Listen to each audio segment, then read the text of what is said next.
Hey guys, Matthew Hunter with Legacy Wilderness Academy. Today we're going to be looking at one of the top plants in the southeastern U.S. for high blood pressure and high blood sugar. It also has edible berries. So today we're going to be looking at the farkleberry tree, funny name for a tree. We're going to be picking some of the berries. We're going to be harvesting some of the bark, and then I'm going to take the bark home and I'm going to show you how to prepare it into a medicine. Stay tuned. Before we begin, I'll quickly mention that if you want to learn more about medicinal plants of the Southeast, make sure that after this video you grab yourself a copy of my free guide to medicinal plants, which you can find in the link in the description below this video. Hey Georgia, you want to go pick winter huckleberries? Sure. You're good, you're good. Hop in, baby. Okay. Hopping in by myself.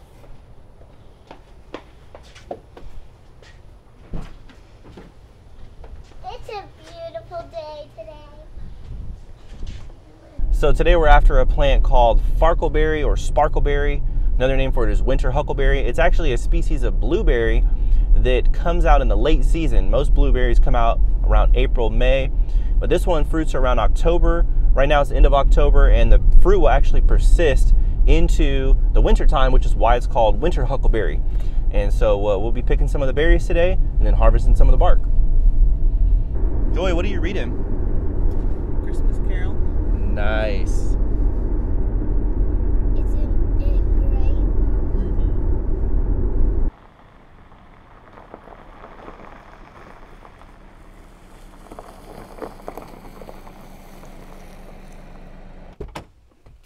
All right, let's do it.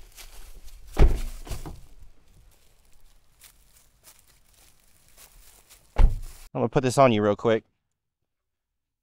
Little berry bucket. Is that good? Yeah. All right. Let's do it. Good, let's get some berries.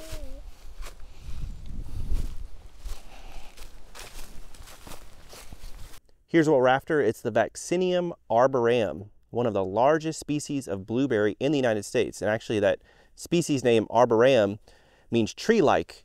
And it's a reference to the fact that this plant can actually grow to the size of a small tree. So a really big shrub usually when you find it. Unlike, a lot of the other blueberries, which are maybe around waist high or chest high, but don't typically grow to the size of a small tree.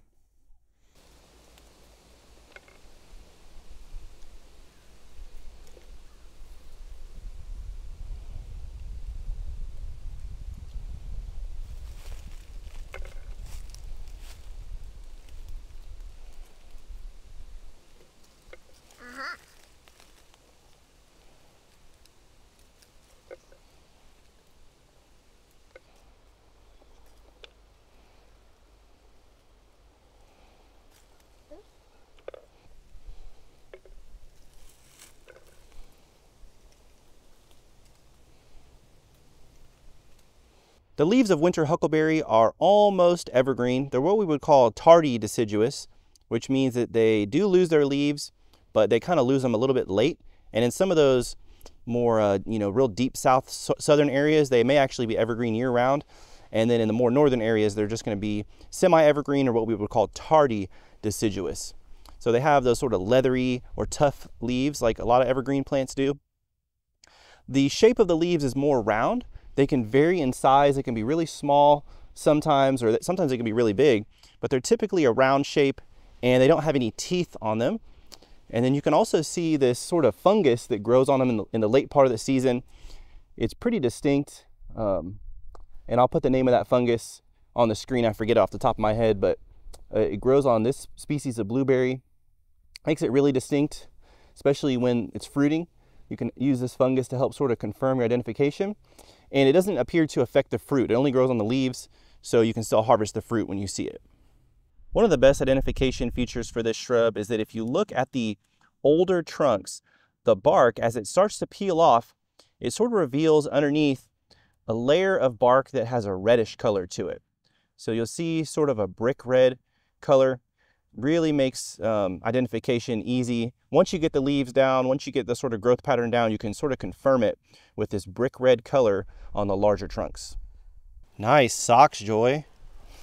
You got the style. You're stylish for this video. So as you can see, like other species of blueberry, the farkleberry or winter huckleberry is edible. And if we're honest, it's a little bit lower quality than other blueberries. If you try to compare it to other blueberries that you get in the spring, you're probably not going to be really impressed.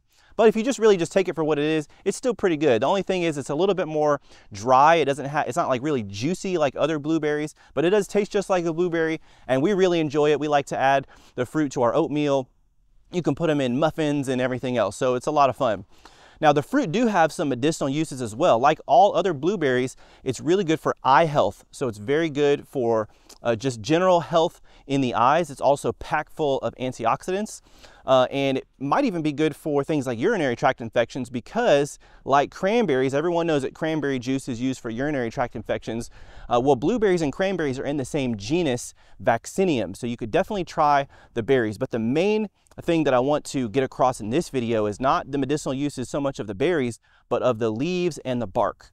So this particular species of blueberry, and really all species of blueberry are used like this, the leaves and the bark of different blueberries. But this one in particular was used in Southern folk medicine as a plant that can help with high blood pressure and high blood sugar. So we're going to harvest a couple of the branches, we're going to take it home, and I'm going to show you how to prepare it into a medicine for that purpose. So very good at regulating blood glucose and also just helping to sort of normalize high blood pressure. Let's check it out.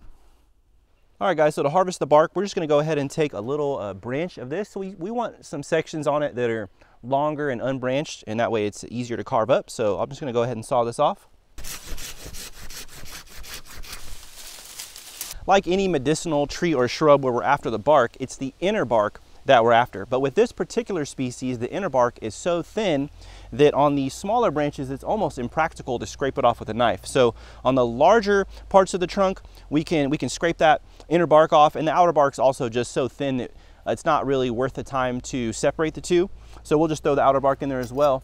But with these younger branches, what the herbalist Darryl Patton likes to do is he likes to take about the diameter of maybe a hot dog and cut 6 to 8 inch sections. So about maybe right here.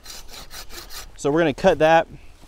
And then he likes to put 6 of these into 1 gallon of water and boil it for about 20 minutes. We're going to do about a half gallon. So we're going to do 3 of these sections. So let's go ahead and take it back to the kitchen. If there's any young men watching, this is what you want right here. A long-haired, berry-picking, baby-having, God-fearing woman to marry. That's going to make your life pretty joyful, I'd say. So what's your first impression of a sparkleberry or a farkleberry? Well, I'm a girl, so I prefer to call it a sparkleberry. Okay. But yeah, they're good. They're not as juicy as a blueberry. Yeah. But we enjoyed them enough in our oatmeal the other day. Pretty good. All right. All right, so we boiled this for about 20 minutes on a rolling boil. You can see I had to cut the little pieces in half because they wouldn't fit. But that was about 3 pieces that were 6 to 8 inches, and like I said, the diameter of about a hot dog diameter. After it boiled, I went ahead and added a little bit more water and let it boil for about another 5 minutes just to sort of fill it back to the level that it was. And the way we're going to dose this, or the way I'm going to dose this, is about a 1/4 cup, so about that much, 3 times per day. And this is one that it may take a little while to start feeling the effects, or not feeling the effects, but noticing the effects. If you're monitoring your blood pressure or you're monitoring your blood sugar, then give it a good couple weeks, and you should start seeing results after within the first week or 2 weeks. Now, if you're not seeing results after about 2 weeks, you can actually up the dose to about a half cup 3 times a day. And then once you start seeing those results, you can taper it back down. And this preparation method and dosage information, actually even the medicinal uses of the plant, I have to give credit to Darryl Patton for this information that I'm giving you. But I am using this right now for someone who has high blood pressure, and so haven't been using this one for a whole long time, but it's definitely one of those that has a whole lot of reports from people, decades and decades of use for this plant being used by Darryl Patton and by Tommie Bass as well. So it's helped a whole lot of people be able to, some people even be able to get off insulin or at least take less insulin. So very awesome plant. Well guys, I hope you've enjoyed this video on the Vaccinium arboreum, an excellent late season berry and a wonderful medicine for high blood pressure and high blood sugar. Again, my name is Matthew Hunter with Legacy Wilderness Academy, and if you want to learn more about medicinal plants of the Southeast, make sure to download my free guide, which you can find in the link in the description below. And also make sure to subscribe. I'm going to be releasing a lot more videos just like this. I'll see you guys in the next one.